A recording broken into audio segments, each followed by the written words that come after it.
Mr. Speaker, tēnā koutou katoa. I rise to speak on behalf of the Green Party on the Land Transport, Road Safety and Other Matters Bill. And road safety is hugely important. Already this year, 265 people have died on our roads in Aotearoa, New Zealand, causing huge suffering. I have personally experienced, as no doubt other people have in this House, losses through a truck-related accident, and the loss of my best friend and my godchildren is still in my heart more than 20 years later. And so bad driving is not just about alcohol, and it's not just about youth, but a range of social and economic issues, which Darian Fenton did allude to in her speech. And it's a very, very important issue to all of us and to all our families. However, recent progress on road safety has been going backwards. Compared with other highly motorised countries, our safety record is poor, with a fatality rate double that of Sweden and the United Kingdom. The Green Party supports making our roads safer and will support this bill to select committee where we will attempt to improve it. While we support initiatives to improve road safety and reduce drink driving, not all of the initiatives in the bill will achieve their desired effect. We believe that targeting only under 20-year-olds' blood alcohol levels scapegoats young people and overlooks the fact that Aotearoa, New Zealand has a pervasive drinking problem. Alcohol and drugs contribute to a third of all fatal crashes, and this bill unfortunately lacks a section that the biggest single thing this government could have done to reduce the road toll was to reduce the blood alcohol level to 0.5. The Safer Journeys report estimated that this would save between 15 and 33 lives every year, and every death on the road is a tragedy. This bill attempts to promote road safety with measures such as increasing the driving age from 15 to 16, making the blood alcohol concentration level, or BAC, zero for under 20-year-olds, introducing tougher sanctions for drink drivers. It allows police to gather blood evidence of drivers involved in serious or fatal injury crashes that have a breath alcohol reading of between 250 and 400. And it brings some rules about enforcement, e.g. parking, by lawmaking, etc., from older pieces of legislation under the Land Transport Act 1988. But looking at alcohol and drugs, the Green Party is a strong supporter of taking drunk and drug drivers off the road. Driving under the influence of drugs and alcohol contributes to a third of all fatal crashes, resulting in 119 deaths and 572 serious injuries a year. And we often forget those serious injuries are an enormous cost and stress to everybody. Since 2000, as a nation, we've made no further progress on reducing the number of deaths and serious injuries from drunk driving. For 15 to 19-year-olds and 25 to 34-year-olds, the trend has actually been worsening. The social cost of drunk driving is $833 million.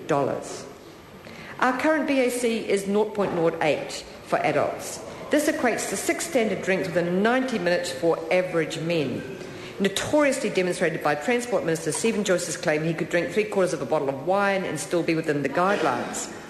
We agree with the Minister's description that the existing legal alcohol limits for drivers are ridiculous.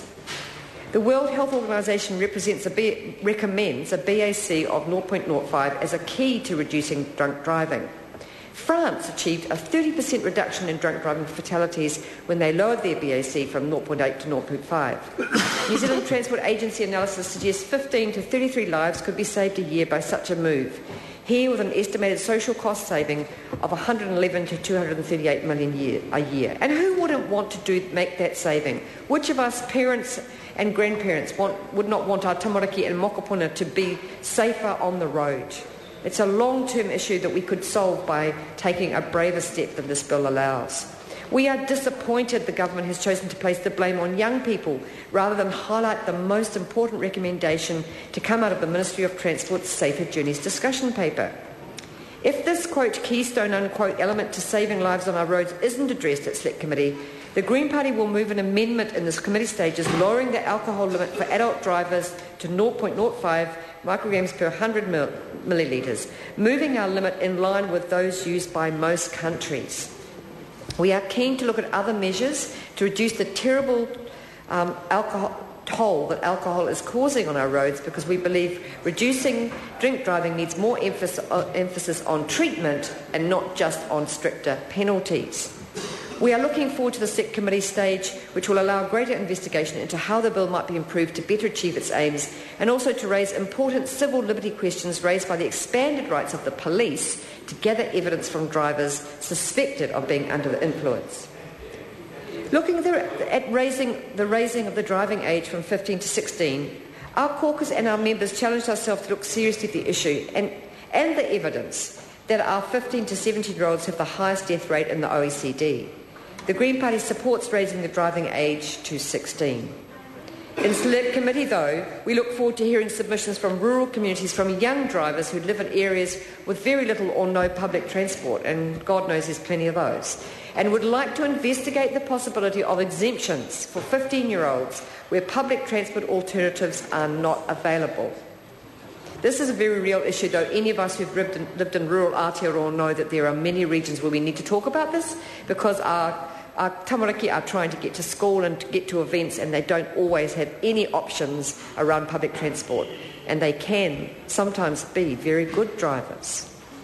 Safer transport journeys aren't limited to just the speed limit, blood alcohol levels, drugs or driving age. What this road safety bill fails to address is the fact that pedestrians and cyclists are the most vulnerable road users.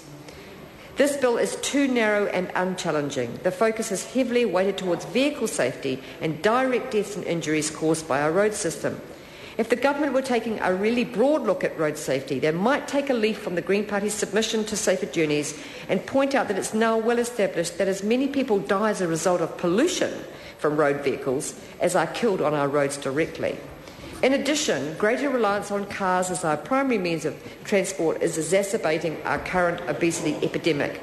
And then you have people in this House who are wimps like me who don't want to ride a bicycle because we've seen too many people knocked over by mad drivers, and yet we would like to be more competent and far more fit cyclists.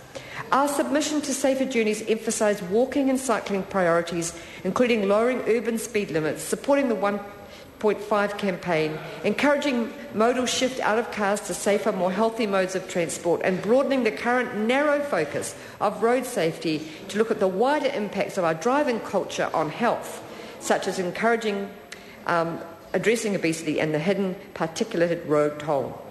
If we're going to achieve safer journeys, we need a wider vision for road safety, one that incorporates indirect as well as direct casualties from transport. If we're going to achieve safer journeys, this bill should propose ways of reducing overall levels of vehicular traffic while simultaneously encouraging investment in more active modes of travel like walking and cycling. The Green Party does support safer journeys for all Kiwi and urges the government to do more than scapegoat young drivers, lower the blood alcohol level for all drivers, and adopt a broader and far more holistic vision for road safety. Thank you, Mr. Speaker. Cool.